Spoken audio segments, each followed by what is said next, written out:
I've shared some of my insights previously with Latinos in Success, and I really enjoy the community. And some of my favorite people are in this room, including Priscilla and Karen and Joey. So I'm excited to meet the rest of you. For those of you who don't know me, I'm an executive communication coach at Talk About Talk, and I live and work in Toronto, Canada. And I have a very small team, which includes Priscilla. Thank goodness. She is incredible. I was thinking when I was logging in, I don't know if you've ever heard the term hitch your wagon to a star. But when Priscilla came into my ecosystem, I had no idea what a star she was.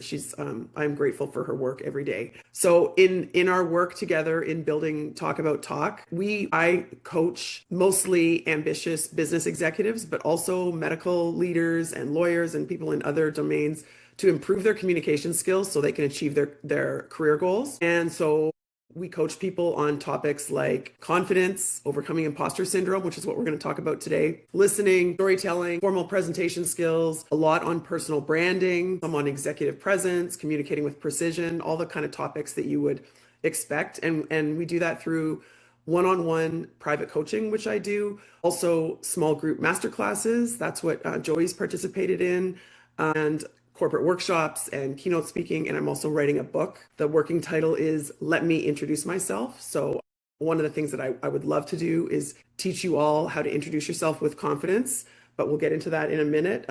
And in this book, I teach people how to introduce themselves, and then we really get into the personal branding part. So what are your unique skills and passions and expertise. And previously, I worked in brand management. My background is really marketing. I love marketing and branding. And I did an MBA, and then I earned my doctorate at Harvard Business School in marketing. And my research focused on interpersonal communication and consumer psychology, which is what I ended up teaching first at the University of Toronto in the MBA program. And then when I started Talk About Talk, I really doubled down on the interpersonal communication stuff. And I love what I'm doing so much because I get to work with people who have a growth mindset. Like there's a self-selection here for sure. The people that are in this Latinos in Success group, I know that you have a growth mindset because otherwise you wouldn't be doing this, right? And then the ones that show up for the workshops and the coaching, it's like a special breed of people. So I get to work with really inspiring people and help them be their best self. So in the next, 40 minutes, I would love to help you double down on your confidence. Before I'm going to share a couple slides with you, and then I want to get a lot more interactive, but I want to share a quick story with you, which is, so I have this podcast also called Talk. I shouldn't mention that. I also have a podcast.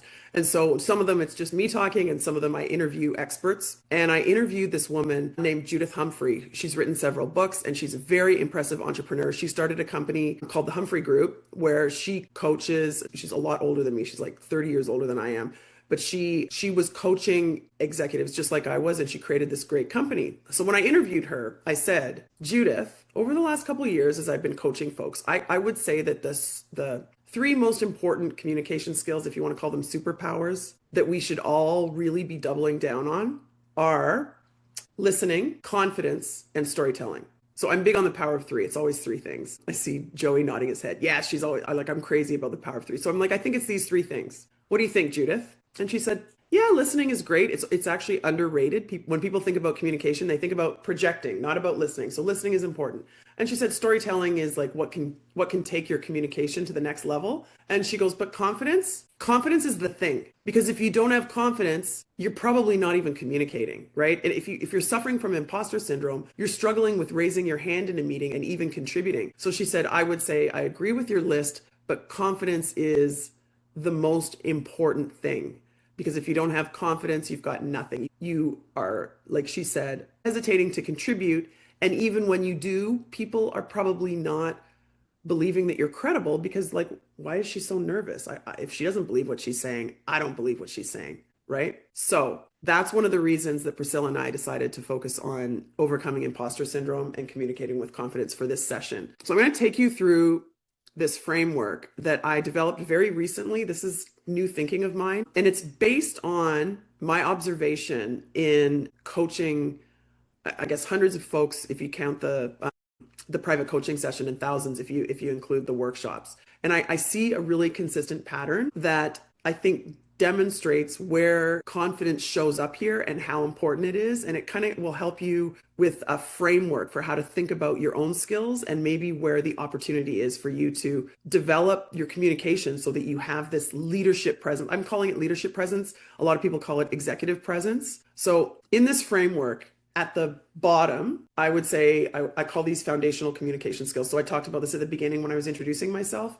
We have formal presentation skills, communicating with precision, listening, storytelling, body language, all of these kind of, I call them basic or foundational communication skills, not because they're easy, but it's a great place to start. In fact, they're definitely not easy. And the most successful senior leaders that I coach who have leadership presence, they're constantly upgrading their skills in these foundational communication skills areas. Okay. So what I noticed is that when I'm coaching people on these skills, like exclusively on these skills, they will unprompted say to me, Andrea, I noticed that I'm feeling more confident. Not because we're working on my confidence, but we're working on my formal presentation skills, all of these things. And I'm feeling an elevated level of confidence, which is fantastic. So this is one thing I wanted to share with you, right? You don't have to specifically address your confidence to boost your confidence. You can actually boost your confidence by improving your communication skills. And then there's this little rectangle, whatever it is, on the side, right?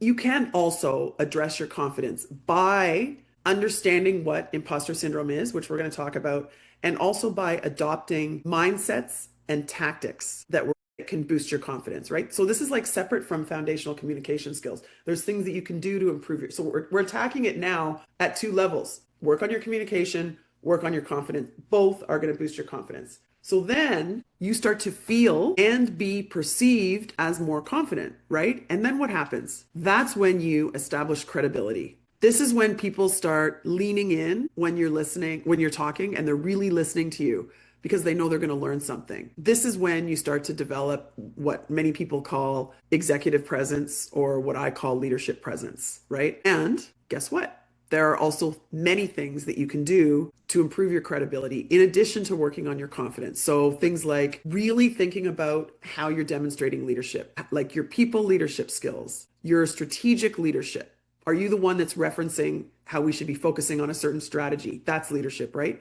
Being proactive. Leaders lead. They're not followers. Leaders lead. So being proactive is demonstrating leadership. Sharing thought leadership, like Priscilla does, like I know many of you do. Sharing thought leadership is a way of demonstrating leadership. So there's demonstrating leadership, working on your negotiating and influence. That's definitely establishing credibility and really thinking about your unique identity, your personal brand, your professional identity. That also is going to fuel your credibility. So then once you've established credibility or leadership presence or executive presence, then you can, like I said at the beginning, you can make an impact. You can suddenly, people are leaning in when you're talking, you can inspire action, and you can achieve what your goals are. You're more likely to achieve what your goals are, whether it's a new job or a promotion or landing a sale, whatever that is. So this is the framework that Priscilla and I and the team have been working on. I actually have a podcast episode coming out next week that focuses on this topic. I'm really excited about it. I'd love to hear what you think about it. And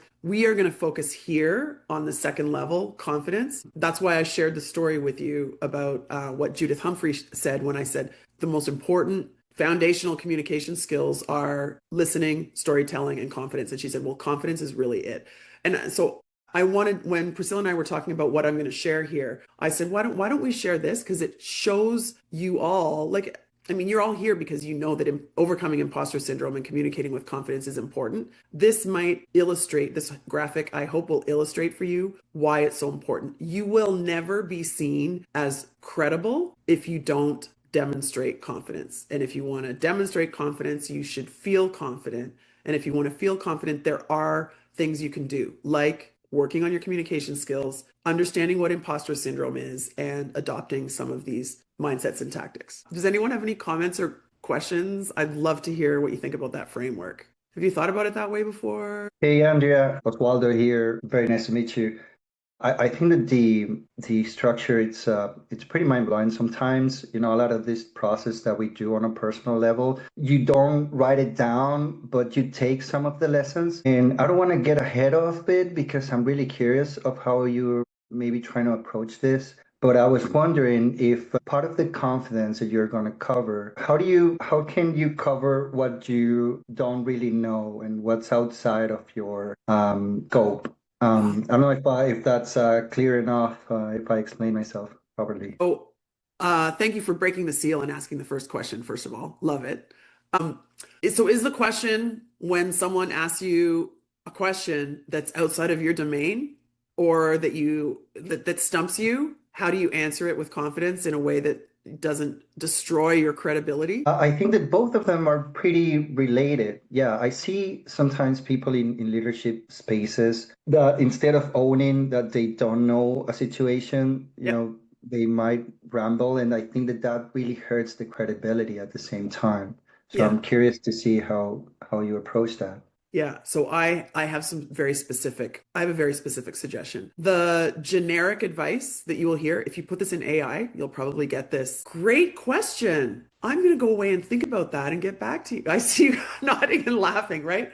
That's okay. That's better, I would say, than faking it. But I have a better response, and it's related to the work that most of the work that I do, I think working on confidence is probably the second most common topic that I coach on. Number one is definitely personal branding. And I don't mean personal branding like turning you into a social media influencer or monetizing your brand or anything like that. Personal branding, like helping you identify your unique professional identity and what your unique expertise and skills are. So when I'm coaching people on helping them establish their unique personal brand, this question comes up a lot. And I say, now that you have thought about what your unique strengths are, and you don't even have to do the coaching on personal brand to get this, the best way to answer that question is to say, I haven't thought of that before. Let me tell you, based on my background in marketing and branding, here's what I'm thinking. And then you share what you think. And then you can say, I'm going to think about it some more and I'll get back to you, right? It depends on if you're the person, or like maybe you're just in a brainstorming meeting and they're like, well, what do you think? And you're like, oh, I have no idea. It is very powerful to label what your expertise is because what you're doing is you're reinforcing for everybody what your value is at the table. Tell them, like, someone asks you a question about finance. I'm making this up. I'm sure many of you know a lot more about finance than I do, but someone asks you a question about finance and you're like, I'm a CS expert. What the heck are they asking me for, right? You say, I've never been asked that question before. Great question. I would say, based on my expertise and my focus on customer success, the most important thing for us to think about is the annual return on revenue or something. Like tell them from your perspective, like this is a big, hairy question. I have this expertise over here. So I'm gonna illuminate this part of the pie, right? And then I'm gonna let other people. And then what you're doing is you're reinforcing your expertise, you're reinforcing your value at the table, and you don't sound arrogant, you don't sound like an idiot, you're not rambling, you're focusing. I coached a very smart woman. She's actually become a friend of mine. And she was working at one of the big banks in Canada, and she was working in a related area to what you all do. It was CX and UX, so customer experience, user experience. And she was a vice president. She got promoted to senior vice president, working as like a lead on this bank's project where they were building a brand new facility where they were going to host events and stuff. And then she hired me and she said, my confidence has hit the toilet, Andrea. I'm like, I'm working with architects and project managers and designers and like all these people. And she's like, I don't know why I'm even here. And they asked me a question and I'm like, I sound like a rambling idiot. And I said to her, didn't you just get a big promotion? She's like, yeah. And I said, and moved into this department. Yeah.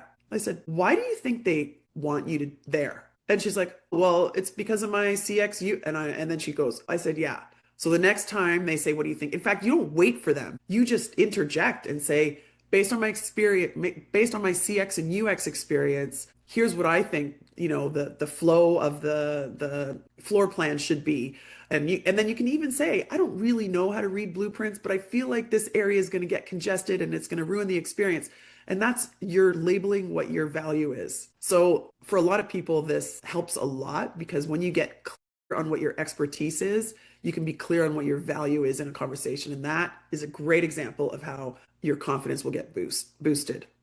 Does that answer your question? Hopefully. I rambled a little bit there. I don't think I mentioned this at the beginning, but here we have mentors and mentees, right? And that's something that we're covering for both of them. And I think that why we chose this topic today is mostly because this is a question and a topic that I hear very often. And a lot of the things that you all fill up in the form, right? What are you looking to gain from this program? What are you looking to gain from your mentor? And mentors also like, what are you hoping to teach and contribute? So this is just to give you all an overview of like, and I think a lot of people in this call are either going through a job transition or looking for a new job or going through a promotion. So this is a very timely topic for all of us. And I think for us to like Andrea hears this all the time. I heard this all the time because I have an accent. Most of us in this call have an accent. We speak more than one language. So this is also something that impacts our confidence, right? Like I feel this every day, and being a minority in the room, being a person with an accent in the room, how that impacts. And I know that she coached a lot of folks that have very high positions that also have an accent, and how that sometimes impacts their confidence and impacts their growth also, because you hit a point that you're like, okay, we want to promote this person, but we can't understand like very clear what they say. So this is something that we touch on very closely on, talk about talk and things that we build and how we build things. So just to give you all a little more context on like how we think about things that talk about talk and the people that we're working with. Karen works in our team here. I didn't get a chance to introduce her, but she's amazing. And Joey took one of Andrea's masterclass. That's why she mentioned she knows Joey. And just to share a personal note here, I saw like a huge difference in Joey, like in just like what was it? At the time it was 4 weeks, right? Like a boot camp that we had. Now it's 6 weeks that we do with the executives, a group section. But just to let you all know too, also that 4 to 6 weeks, you can make a huge difference. And this is not us trying to sell you anything. This is just us saying that we see a huge difference in executives in 4 weeks. So it's just like you can do it. And we're here to support the confidence throughout this program, throughout the mentorship, and with any resources that you need. That is a great example of exactly what I meant when I was thinking hitch your wagon to a star, people. Stay in Priscilla's ecosystem. So I wanna keep this as a dialogue, but I want to sort of label what I just shared and introduce another concept that I hope will help you boost your confidence. So when I coach people, like there are these things that I go back to over and over again. One of them is the power of three. It's always three, that whenever you're wondering how many, just make it three. So I coach people on mindsets and tactics. So mindsets being like, how am I thinking about my thinking? And tactics is what am I saying and doing? Okay. And so there are definitely mindsets and tactics that will help you communicate with confidence. It'll help you feel more confident and be perceived as more confident. Okay. So one of them is actually what I just said. So the behavior is raising your hand and saying, this is a tactic. Okay. Based on my experience or based on my expertise in this area. That's definitely a tactic. The mindset associated with that is to focus on your unique strengths and expertise. So I call it focusing on your superpower. When you're not arrogant, right? When you focus on the unique strengths that you have, arrogant people think they're great at everything. Ideally, confident people, they know what their unique strengths are. So I have this mantra, which is I know what I know and I'm keen to learn more. And I came up with this personally when I was sitting where I'm sitting right now. Way back in COVID, I was working with the Fishbowl app, and they asked me to host an open Q&A on personal branding. And they told me there was going to be almost 1,000. They said at least 800 people there based on the number of people that RSVP'd. And so I was like, and I'd never been on the Fishbowl app. It's this weird audio app that you do through your phone. I was quite nervous. And then I was like, Andrea, calm down, take your own advice, focus on what you know. And then I was like, I know personal branding. I know consumer psychology. I know interpersonal communication. So, and then I said to myself, I know what I know and I'm keen to learn more. So I doubled down on my unique strength and I reminded myself that I'm also keen to learn. Like literally, if anyone asks me a question that I haven't heard before, I'm going to be excited because I want to learn more about personal branding. So this mantra bridges to curiosity is the key. Exactly, Michael. It bridges two mindsets. It's I know what I know, focusing on your superpower, and I'm keen to learn more is a growth mindset. And there's so much research on truly having a growth mindset. So a growth mindset meaning I guess like the cheeky way of saying it is there's no such thing as failure, it's all learning. But if you really, really believe that you are curious and you want to learn, you really can't fail. So I know what I know and I'm really keen to learn more. And I will say, I don't know, let me tell you what I think off the top of my head or based on my experience, even better. Don't say off the top of my head, say based on my experience, here's what I think, right? So I encourage you to adopt that, the mantra, if you like. Lots of my clients are like, oh, that's good. I know what I know and I'm keen to learn more. So there's the superpower mindset, there's the growth mindset. Those are two mindsets that can be transformational. Yeah, exactly, Joey. Does anyone else have like a mantra or anything that they do? I'd love to hear what some of you do to boost your confidence when you feel I like think about the shot of adrenaline that hits you in the chest. What do you say to yourself or what do you do? Hello, everyone. Hi, Kristen. So super excited. This is awesome. And I'm also like a marketing background. So when you're talking, I'm like, yes, I get it. But I think for me, I have to like, because I've been in interviews and I think when I get nervous, I just kind of have to like silence all the other voices around me and just be like, you got this, just trust yourself, just trust yourself. Like that's what I have to constantly remind myself and just say that. And then I think it just comes together more easily. Just trying not to be like, because I think when I overthink it or something, then it's easy for me to like stumble. But I'm like, you just have to trust yourself, silence all the other voices, and that's it. And just that's kind of like at least what I do. Good for you. I've heard people say this when they're explaining to me what they're thinking. It's the internal self-awareness, right? Like, what am I thinking about when I get out on stage and I start freaking out, or I'm in a meeting and I know someone's going to call me and I start getting really nervous. And then some people will say to me, I have this like revelation that I'm actually being really not selfish, but self-focused. Like, why am I even thinking about this as opposed to thinking about what's going on in the meeting or what's going on in the room or what my audience wants to hear, right? So it sounds a little bit related to what you just like silence. By the way, Judith Humphrey told me that when she thinks of imposter syndrome, she thinks about a black crow sitting on her shoulder that is cackling in her ear. You can't do this. You don't belong here. You're an idiot. And she's like, you're not real. Boom, gone, right? That's like what she kind of thinks about. So different things work for different people. And I want to share a little bit about imposter syndrome. So most of us have you all, I want to see like a thumbs up or like maybe a little bit or a thumbs down. Have you heard of imposter syndrome? You feel like I see heads nodding. The bobbleheads are going. Okay. Okay. So what you might not know is that in 1978, two female social psychologists in the US were doing research on high performing, successful female executives. And people don't realize this. It is actually, it ends up being, this was in 1978, and since then, tons of research has been done. Everybody experiences imposter syndrome. In fact, if you don't feel imposter syndrome, you might be one of those folks that's erring on the side of arrogance.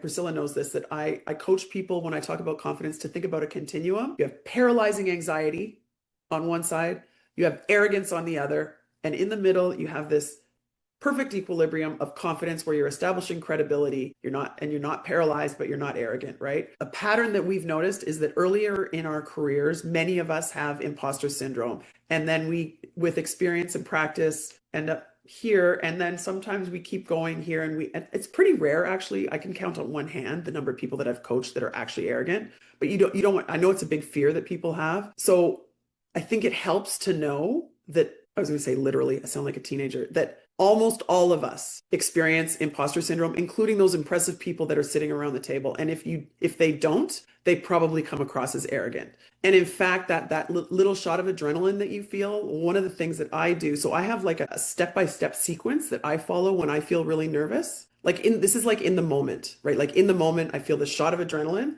What do I do? First thing, so maybe not audibly, depending, like if I've got a mic in front of me, I'll just be like, right? No one knows, but I slow the exhale. There is research that shows when you slow your breathing, your brain reads it as, oh, I'm not gasping for air. Everything must be okay. You can change your blood chemistry by controlling your breathing. That's why it's such a big thing in yoga and meditation and everything. Slow, especially your exhale, slow your exhale. And so I've read the research. I've also validated it with my physician clients. They're like, yeah, that's right. And I'm like, why do more people not know this? So step one, I slow my exhale. Step two, I remind myself that that anxiety that I'm feeling is actually a good thing.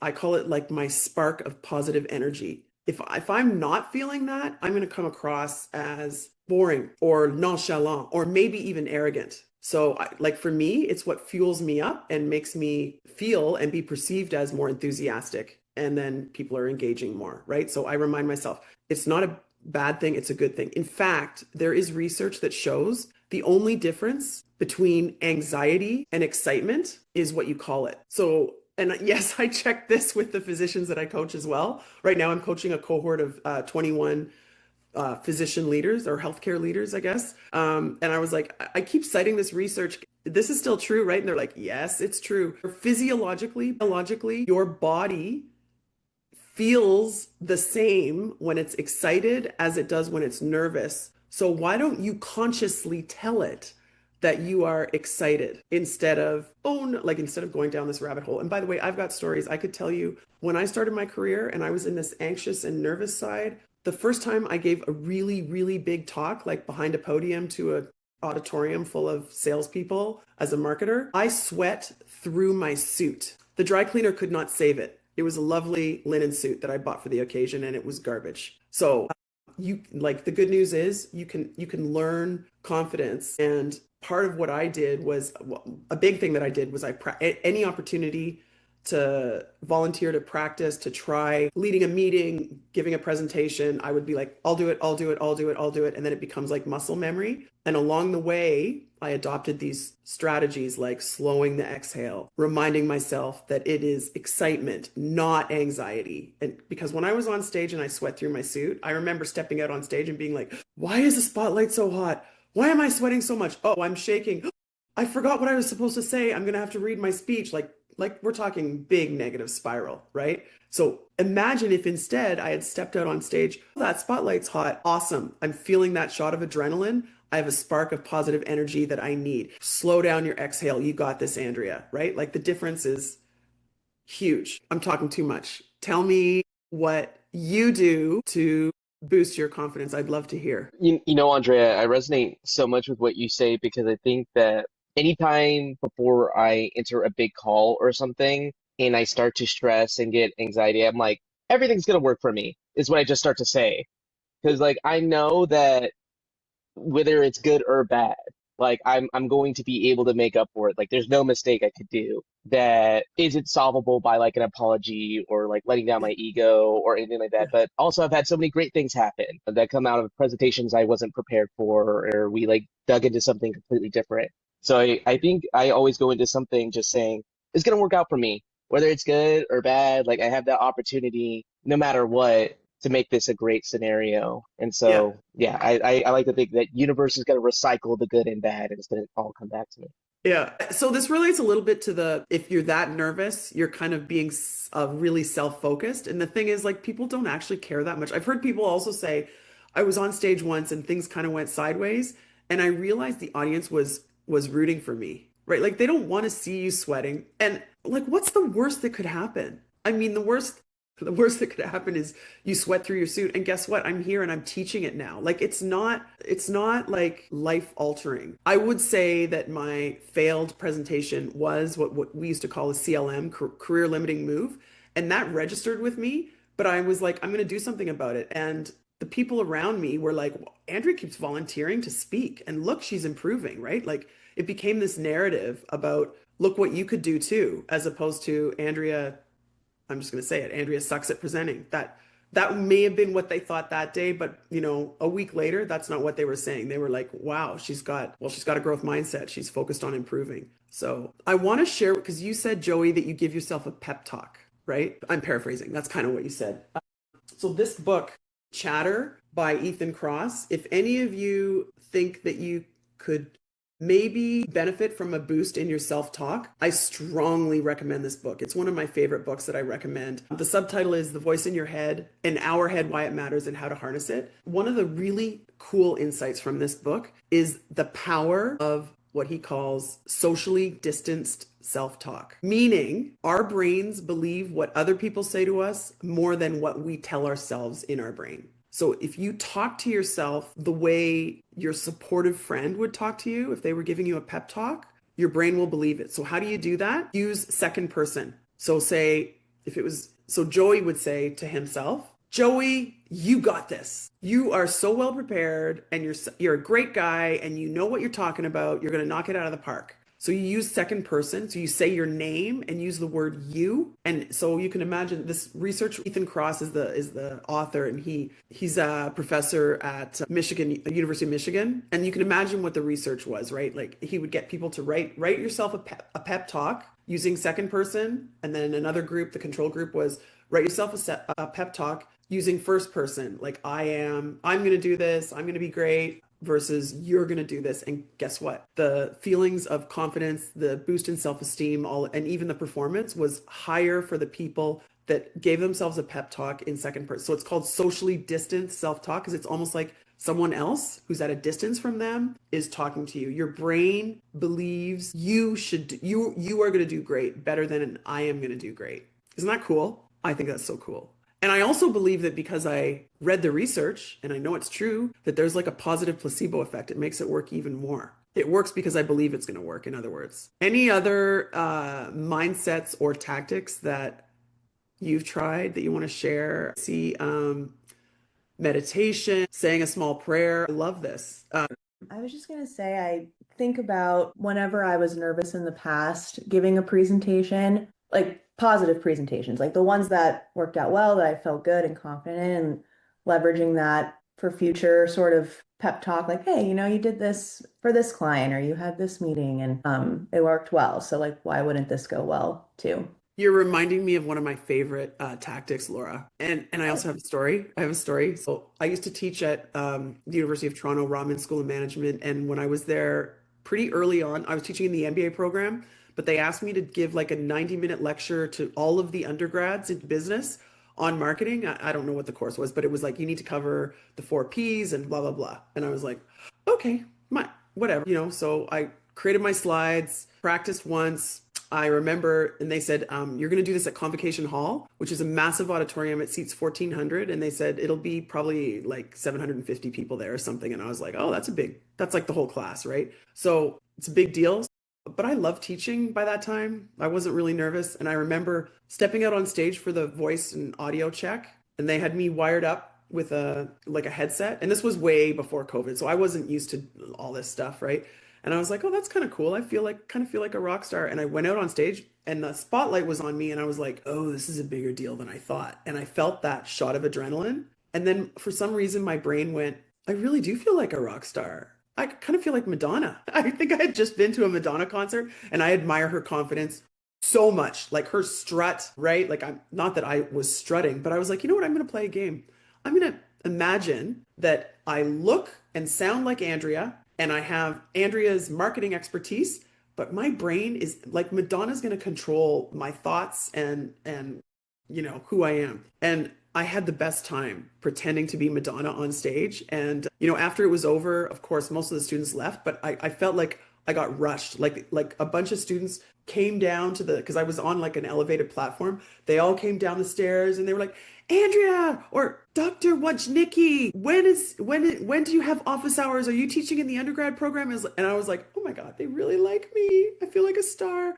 And so I realized there is power in emulating or copying other people's confidence. So here's the hack for you. Think about someone whose confidence you admire. It doesn't have to be a rock star. It could be like one of your parents or someone that you work with or a friend or a family member, whatever, a celebrity. It could be a celebrity. Someone whose confidence you admire, and emulate them. It's actually fun and it works. And also, Laura, what you said, you can emulate your own confidence from your past experience. So sometimes when I'm feeling nervous, I also think about that experience at Convocation Hall in front of 800, 750 students. And I remember how much fun it was and the positive response that I got after. And then I'm like, think like that. Okay, you can do it. So this idea, Laura, just reminded me, you can remind yourself of your own success in the past and what were you thinking? How were you feeling?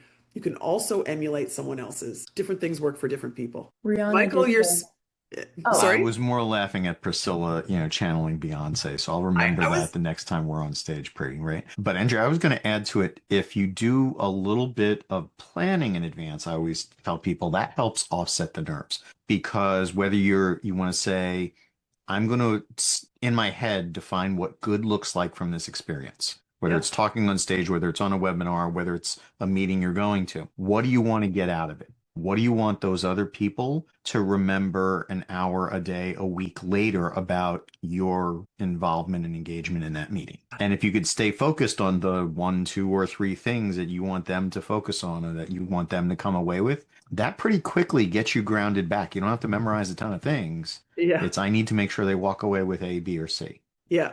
Oh, I love it that you limited yourself at three, Michael. I listened before, right? That was my limit. Yeah, actually, Usually when I one coach, is good enough because then yeah, that's the big piece you want them coming back for. yeah, yeah. So many good things about what you just shared, Michael. You're focusing your own brain on something other than yourself, right? You're also serving others. And the truth is, if I can leave you with one thing, or my audience or your audience with one thing, you've done more than what most people do in presentations or in conversations, whatever it is, right? And it helps with your confidence. I interviewed a presentation expert a long time ago, and that was one of his things. He said, know for sure what your main message is and hammer it. And if you lose your place, go back to it.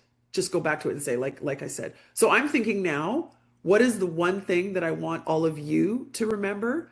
It's actually two things. I'm going to say that imposter syndrome is not a bad thing and it's very common.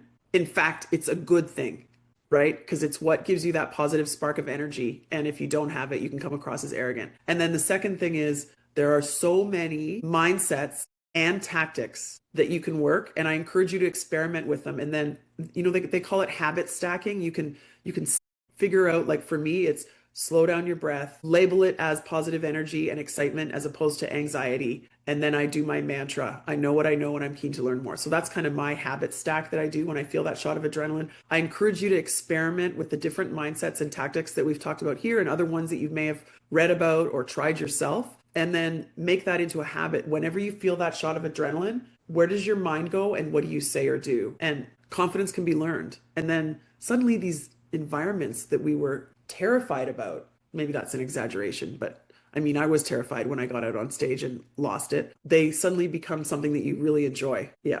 And one of the tactics for sure, Michael, is being focused. And then you're also distracting yourself from your anxiety, right? I'm happy to stay on if people have other questions. I'm Priscilla. I'm big on punctuality, starting and ending on time because it communicates respect for other people. But if you have I don't know if you have a meeting now that you guys are talking about other things, or if you want to ask me questions, I'm available. Thank you. I know some people might have to hop. I also want to Karen and I will follow up with you all on a few things that we have as a surprise. So we just launched a bunch of online courses to give people the opportunity to learn from Andrea. People there in different locations. So we're making the Talk About Talk Academy.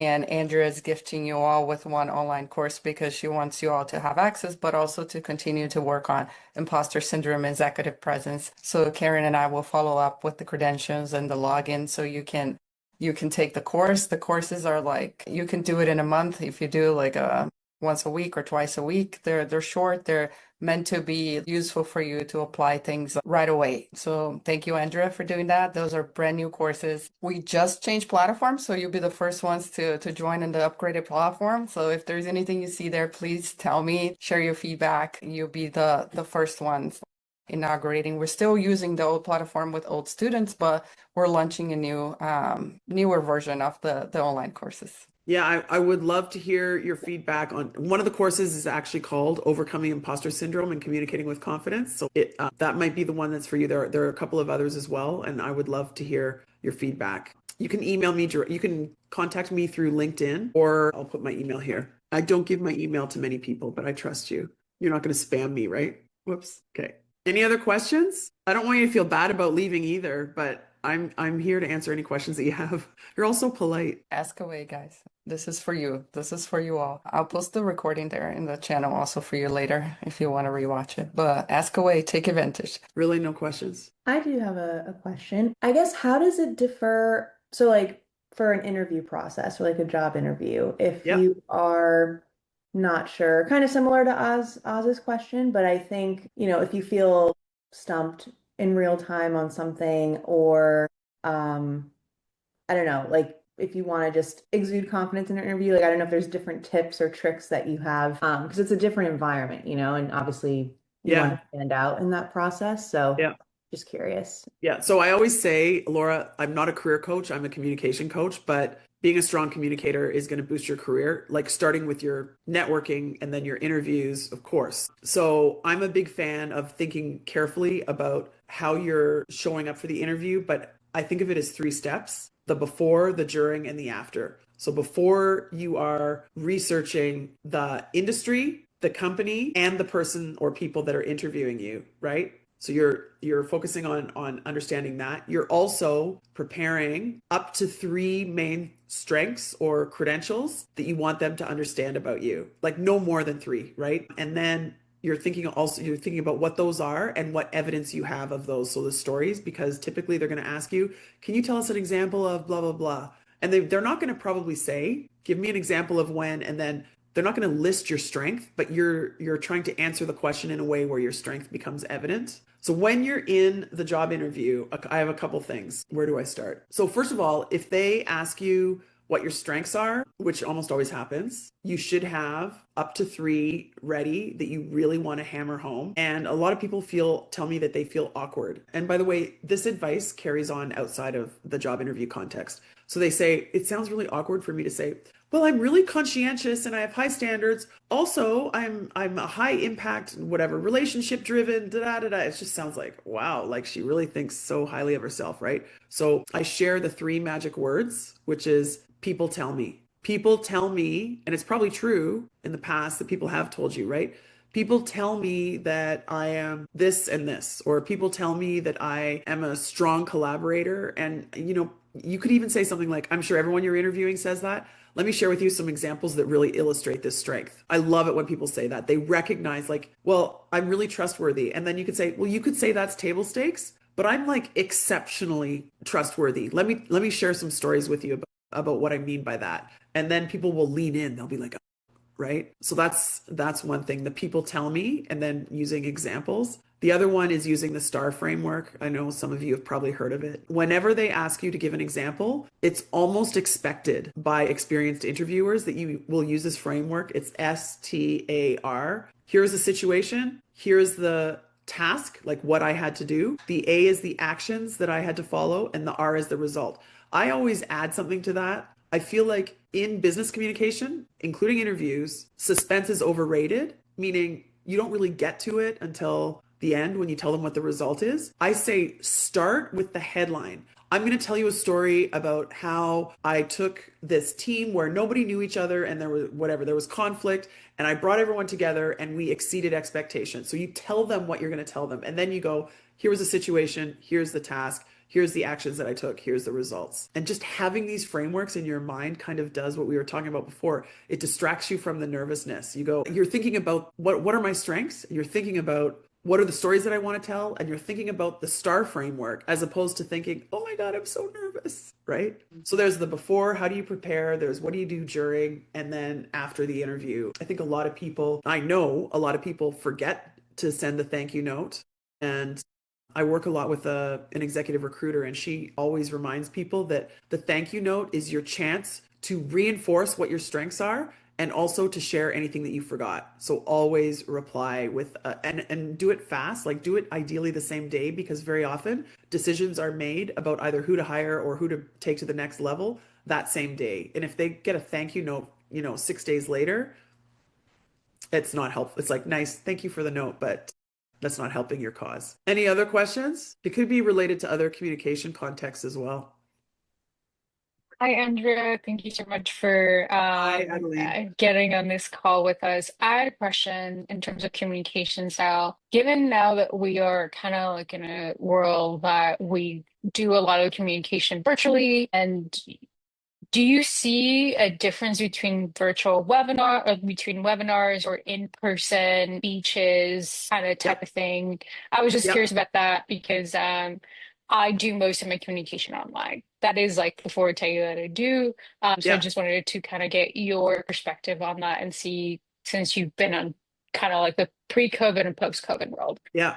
Okay. I've got lots to say about this. This is a great question. Thank you. One really interesting insight that I discovered when I saw myself in a recording. Somebody interviewed me for like a video podcast and then they posted it on LinkedIn and I was like minding my own business on LinkedIn and I was like, ooh, that's my face. I guess I should do what I tell my clients and watch me, which I know is painful, but I watched myself and I'm just going to be really blunt here. I looked like a bitch. I was like, why do I look so nasty? I'm like, and the thing that's weird is the woman that was interviewing me is actually a friend that I respect very much. And she would stop and she would talk because she just wrote a book, so she wanted to talk about her book. And she was like, la la la, and I was like, and in my mind I was following along, but when I saw the video, I was like, oh, I look so nasty. And so I have this hypothesis that the online environment, the camera actually dampens what we see and what we perceive. And I was talking to a friend of mine who's the CEO of one of the big banks in Canada, and he told me that his media team told him exactly what I just said, that the camera dampens your expression so that a smile looks neutral and a neutral face looks nasty. And I was like, that is what I've observed. And he's like, yeah. He goes, so he said, actually, whether I'm in person or virtual, they're like, you always have to have the corners of your mouth turned up. Otherwise, if you are perceived as scowling, even if you're not, our stock is going to tumble. And he's like, okay. So he's like, Andrew, I have permagrin. But the point is, when you're online, you don't look foolish if you are smiling. You actually look neutral. Okay. So, and then I think this idea of the online environment dampening everything is true also in audio. So a lot of people, they'll be like, well, the microphone is just like right there. So I don't want to yell. Actually, we need to speak with volume and conviction and use tone because it's dampening everything down. So that's one thing, is think about your facial expression, think about your volume. Another thing is with regards to eye contact. So, when you're in person and you're talking to an audience or a table full of people, you swivel around, you look right, you look left, you look at the back of the room, you look at the front of the room,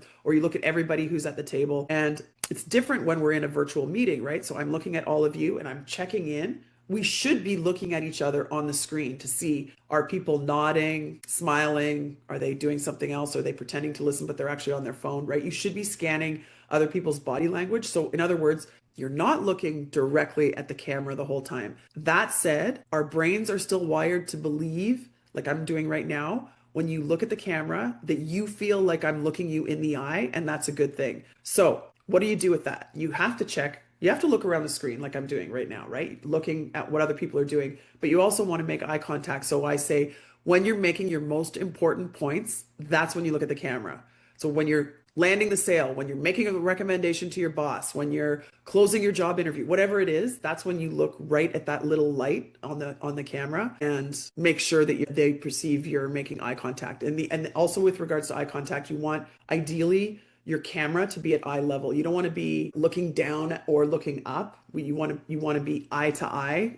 It looks so much better. I think all of you actually look really great. Most of the time when I'm coaching people, you'll see someone who's like down here, or you can see the top of their head, right? Or vice versa. It's like, I don't want to look up your nose. I don't want to look down at your shiny forehead. I want to see you eye to eye. You guys all have A+ on that. Any other specific questions about virtual versus in person? I was actually going to say, Andrea, something you do fantastic that I think I want to reiterate because you didn't really highlight on it, but anytime I'm in a presentation, specifically when it's digitally, I turn off the presentation to talk to people. And you mentioned like how it like sometimes dampens whenever those particular actions, but I feel like if I'm giving a presentation and my slides are up the entire time, Yeah. it is just a slog of a meeting. And I feel like we don't get anywhere positive. And so, but you do this naturally where you stop and you're like, let me hear from you. Let me interact with you. Yeah. I think that level of intention shows so much